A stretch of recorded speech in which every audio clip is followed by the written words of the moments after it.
Dia 16. Respeite-se. Desenvolva um relacionamento consigo. Respeite-se. Conte uma nova história. Diga para você mesmo a boa história de Deus sobre a sua vida. Como você se sente sobre você mesmo vai afetar a forma como você trata os outros. As pessoas que se odeiam, odeiam os outros. Você não vai deixar que a vida lhe trate melhor do que você mesmo se trata. É o bastante querer ver o outro como a si mesmo. Não é régua. A equação é a seguinte: ame a Deus, ame a si mesmo e depois ame o próximo. O filósofo Erich Hofer disse que as pessoas odeiam as outras como odeiam a si mesmas. Alguns de nós temos que diminuir os outros para se sentir bem consigo mesmos. Portanto, respeite-se, aprecie seus dons, cante uma canção, tome a vida em pequenas doses, marque uma entrevista com sua própria consciência e relaxe. Lide com as bagagens, faça uma lista das coisas que você tem que fazer e não fez e vá até o espelho e sorria para você mesmo. Dê uma volta com sua própria consciência e valorize sua presença, sua essência. Quando você está em harmonia consigo, você convida as pessoas para estar de bem com você. Todos querem se alinhar com quem anda alinhado. Portanto, lide com seu passado não resolvido. Arrependa-se e busque restituir, se puder, a quem você machucou. Reorganize sua agenda. Algumas pessoas têm que diminuir o ritmo, enquanto outras têm que começar a correr. As pessoas não diretamente afetadas pelo seu estado, elas podem sentir quando você realmente desfruta da sua própria companhia. O relacionamento que você tem com você é a descoberta mais valiosa que você pode fazer. A maioria das pessoas não sabe que tem que cultivar intimidade consigo mesmo, conversar consigo, tratar-se com carinho. Lembre-se de que um louco é a pessoa que perdeu a conexão consigo mesmo. Portanto, escreva cartas, bilhetes, mensagens para você mesmo. A autoconsciência é a sua capacidade de se perceber e de se discernir, de olhar para dentro de si. O rei Davi sabia como fazer isso. Ele conversava consigo como se conversa com um amigo. É só olhar o livro de Salmo para ver quantas vezes ele estava tentando se entender, automotivar-se e liderar a si mesmo. Ele fala com sua alma. Convence a si mesmo da bondade de Deus e do favor de Deus para com ele. Olha alguns exemplos. Bendize, ó minha alma, ao Senhor, e tudo o que há em mim bendiga o teu santo nome. Bendize, ó minha alma, ao Senhor, e não te esqueças de nenhum só dos seus benefícios. Ele é quem perdoa todas as tuas iniquidades, quem sara todas as tuas enfermidades, quem da cova redime a tua vida e te coroa de graça e misericórdia.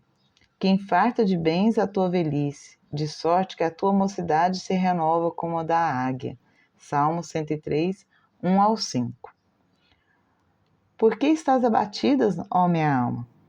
Por que te perturbas dentro de mim? Espere em Deus, pois ainda o louvarei, a Ele o meu auxílio e Deus meu. Salmo 42, 5.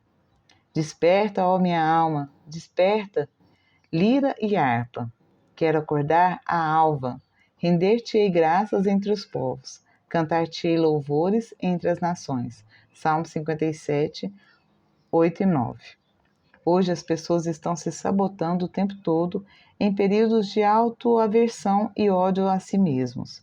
Paulo nos diz que levar todo pensamento cativo à obediência de Cristo, isso deve incluir os pensamentos críticos sobre você mesmo que você alimenta todos os dias.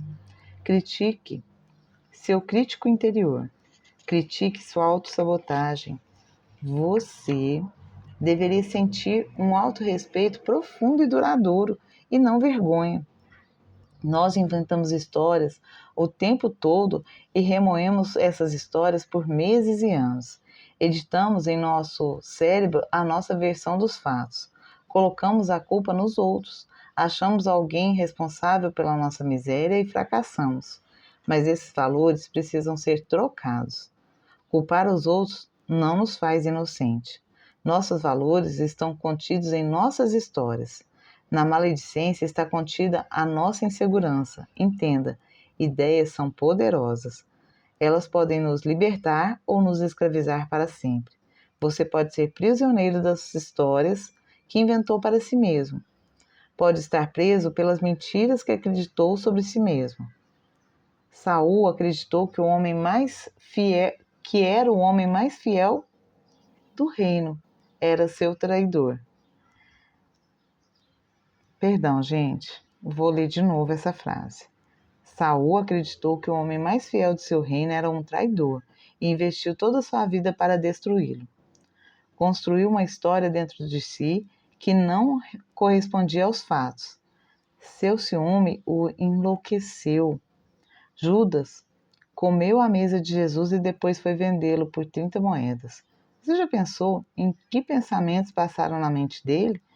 Lúcifer contou uma história para si. Essa história o destituiu e o tornou o mal personificado.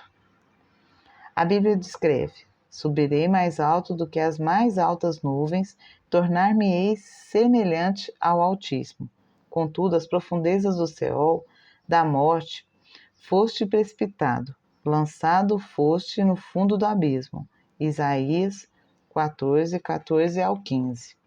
Nabucodonosor contou uma história para si, cheia de orgulho e presunção. Falou o rei e disse: não é esta a grande Babilônia que eu edifiquei para a morada real pela força do seu poder e para a glória da minha majestade? Daniel 4:30. O Evangelho de João nos conta sobre um homem que, com 38 anos, foi escravo de uma história que acreditou. Jesus lhe encontra em um tanque e lhe pergunta: você quer ser curado? E ele respondeu que não tinha ninguém para ajudá-lo. Não existe ninguém que me leve até onde eu tenho que ir. Ele deveria rolar até as águas para ser curado.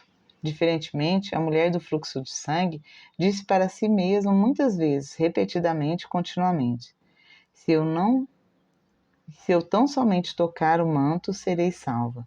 Ela contava uma história para si mesma, da história que todos acreditavam sobre ela. Os médicos disseram: você vai morrer. A religião disse: não toque em ninguém, você é impura.